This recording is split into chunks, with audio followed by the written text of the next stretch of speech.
The discussion of the Foreign Service as an institution, a profession, and a career is the organizing principle for this book.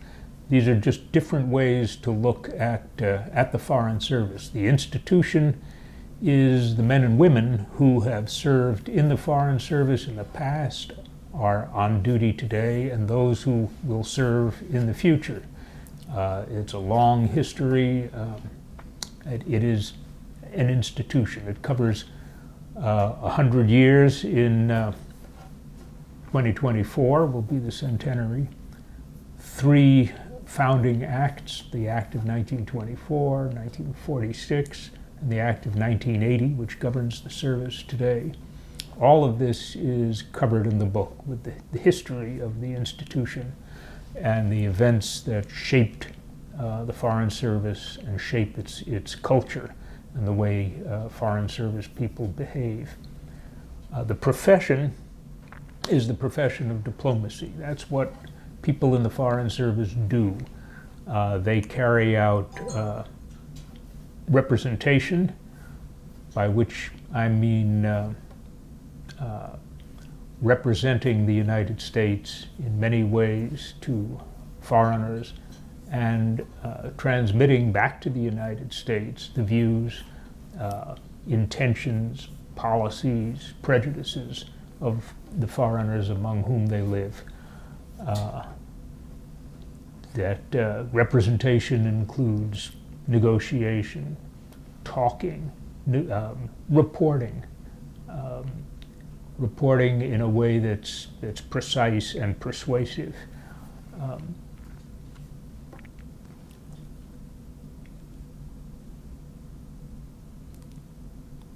And the career, the Foreign Service career. John will talk a lot about that. The Foreign Service is, for people who are in the Foreign Service, it's a job. You enter through a pretty straight gate. It's hard to get in. You can expect, if you have a good career, to spend 25 or 30 years in the Foreign Service and to move up in rank, up in pay, or up in responsibility. So John will talk a little bit more about that. But our book covers the Foreign Service from these 3 different points of view and gives the reader a full and rounded picture of what the service is, what the people in it do, and how they make a living day to day. The origin story of this Caped Crusader goes back to 2005. There is a foundation called the Una Chapman Cox Foundation, very unusual group, and people interested might want to look that up on the web. The Una Chapman Cox Foundation is dedicated to building a strong and professional Foreign Service. In 2005, General Jack Galvin, a former commander of American forces in Europe, and then the dean of the Fletcher School of Law and Diplomacy at Tufts University, joined the policy committee of the Cox Foundation. And the first meeting that he attended, he said, "Where's a book that will give me all of the basics that I need to know about the Foreign Service?" Well, no one had an answer for him, but a former ambassador, a retired Foreign Service officer named Tony Gillespie, said, "Okay, we'll write that book." And he came to me and asked me to help him do that. We had known each other in the State Department. So that's how it all got started, to provide a guide to the basics of the Foreign Service for people who wanted or needed to know. Well, it's interesting, this book has gone through 4 editions, and the reason is that things change pretty rapidly, believe it or not. Especially if someone wants to get into the Foreign Service, they want the most up-to-date information on the very difficult process to get in. And then anyone in the Foreign Service, can use updated information on what the promotion rules are, what the assignment rules are. And having gone through and updated this, there are at least 100 data points on terms of budget and staffing and diversity statistics that just, needed to be updated to have the most up-to-date book we could do. And then on diversity and inclusion, this book for the first time has an entire chapter on that because that's such an important issue now. And some of the statistics on that are hard to obtain. So we really worked hard to drill down and get from the General Accounting Office, if that's what their current name is, I lose track. Government Accountability Office. Government Accountability Office, and other places, the most up-to-date information. So people, especially wanting to get in the Foreign Service, but anyone interested in the Foreign Service has now, up-to-date information. Well, I think you have to start to say how it fared under the Trump administration. It was a very, very difficult period. We had a president who in 4 budget proposals proposed cutting the State Department and U.S. Agency for International Development budgets by like 30%. And a bipartisan, almost unanimous Congress rejected that. But still, it was a tough time. We had ambassadors in the field who would wake up one morning and see that the policy to that country was changed by a presidential tweet. And then we had 2 secretaries of state under President Trump who, in their own way, in my opinion, did some real damage to the institution. So, we needed, so the starting point of the Biden administration was, do no harm. But the Biden, and right as we record this, we're about the first year into the Biden administration, almost 1 year in. And from the Foreign Service point of view, he's saying all the right things, but at least in his first year, it's been slow out of the gate. The appointments to key positions at the State Department and USAID and overseas, presidential appointments have been slow to come. And when they did come, they went to the U.S. Senate, which has been so far slower to act on them. And so at least as the first year, 1 quarter through the president's presidency, as the first year is ending, there are a lot of empty seats overseas. So we're no U.S. ambassadors, and a lot of empty seats in the State Department. And of course, the same is true with the Department of Defense and other places. But our concern is the State Department, AID, the Foreign Service. Decade's a long, long time. So I would say, first of all, I'd say that's a great question, which is what people say when they have no intention of answering the question. Let me answer the question that I want to answer, which is what may happen in the next couple of years. There's a lot of interest in major reforms at the Foreign Service. There have been studies at the Belfer Center at Harvard, at the American Academy of Diplomacy, other think tanks. There's been a lot of discussion among senior diplomats recently retired and some on active duty. There are some people on the Hill who are interested in this, including Representative Joaquin Castro. So there's a lot of ferment, a lot of talk, and there's talk too about a new Foreign Service Act. It's been now 41 years since the Act of 1980, and that act has a little rust on it. But frankly, the prospect of drafting and passing new legislation through this Congress, or likely the next Congress, the prospect of that happening is very, very slight. When the 1980 Act was passed, it followed a reform of the Civil Service, the Civil Service Reform Act of 1978, pushed by a president who was fascinated by the machinery of government, President Carter. That's not happening now. This is not a topic of deep concern to the Biden White House. There is certainly no ferment in the Congress, no prospect really of bipartisan support for major changes.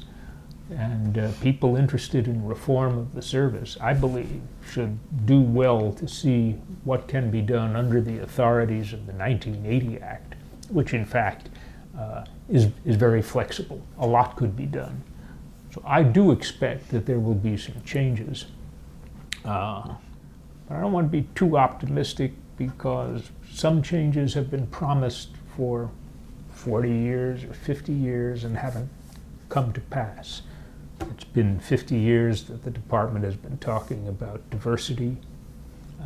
In the 1970s, early 70s, there was a report that complaining that the Department of State was a walled-in barony occupied by white males.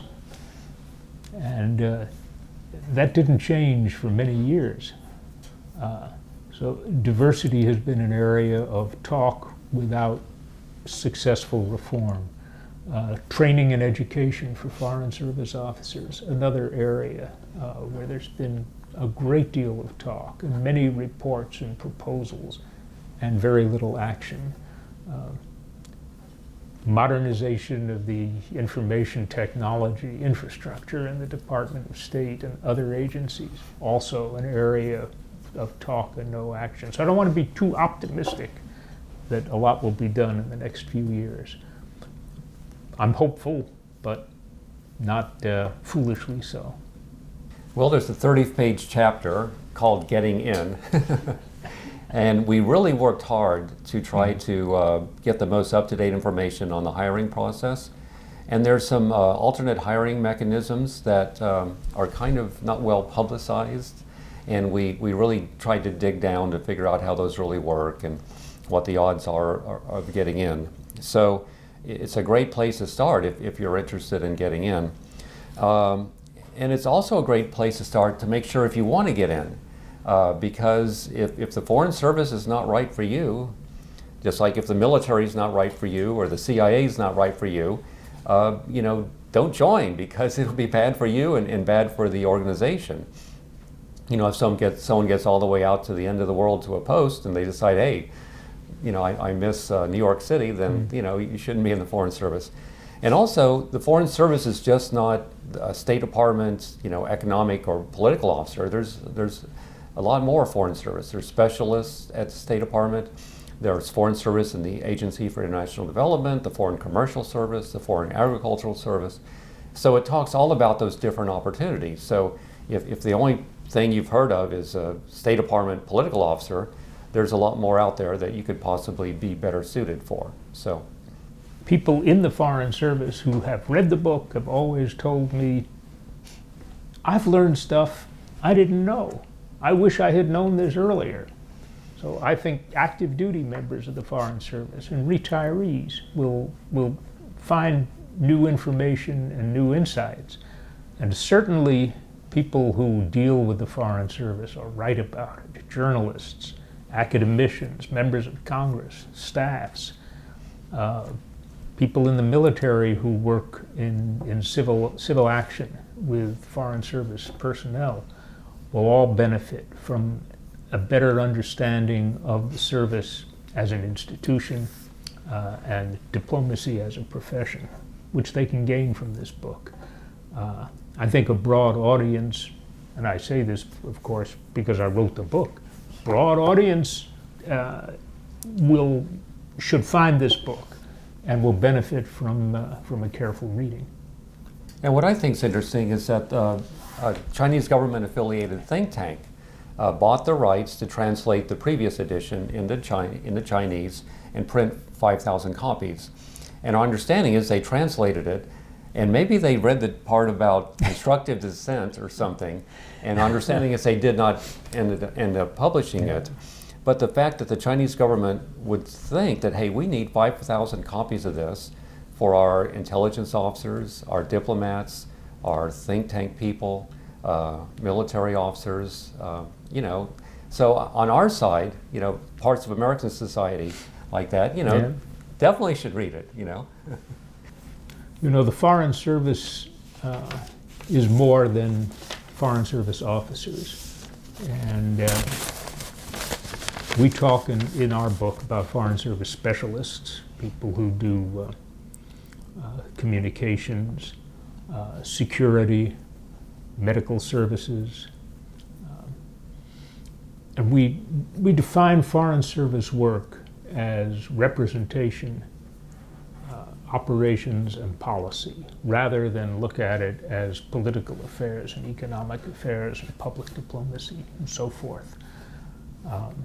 And I think this is a very interesting approach that is unique to this book. Representation has to do with representing the United States to foreigners, whether just dealing with roofing contractors, or issuing and interviewing visa applicants, or calling at the foreign ministry. Representing the United States in a very personal way as well as in a very official way.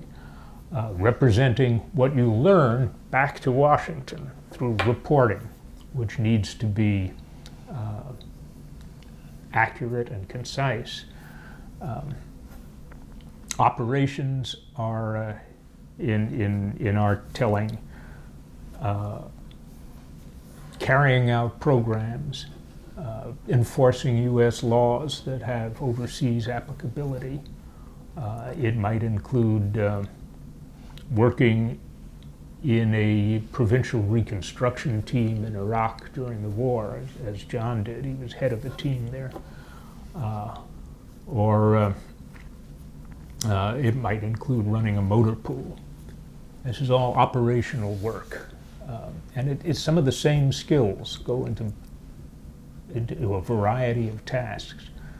Policy is really at a high level. Foreign Service officers don't get much involved in policy until they achieve a high level. But members of the Foreign Service with experience are in a unique position to tell policymakers what the likely effect abroad will be of option A, option B, option C. They understand how U.S. actions and words will be perceived in the cultures that they know so well. And this approach to the Foreign Service, representation, operations, and policy, is a different approach, and I think gives some insight into the service and its value to the U.S. government that you won't find anywhere else. Great, thank you. If I could add, for anyone who's really interested in getting into the Foreign Service, you should know there's been a boom or bust cycle in hiring over the decades. And if President Biden gets the money he's requesting to increase the size of the Foreign Service, it'll be like a boom cycle, and your chances of getting in will vastly improve. And it often takes a while to get in, and sometimes you need to take the Foreign Service exam several times. And so if anyone's really interested in getting in, this is a good time to work on it, because if there's a big funding thing comes down in one fiscal year to hire X hundred additional Foreign Service members, either at state or USAID, get on that train, because 4 years later, hiring could be down again. And there have been a lot of resignations in the upper ranks of the service during the Trump administration. So promotions may come a little more rapidly now as the administrators, the managers of the Foreign Service, try to fill these empty slots in the higher ranks. Anything else before? Okay, sure. Okay, great.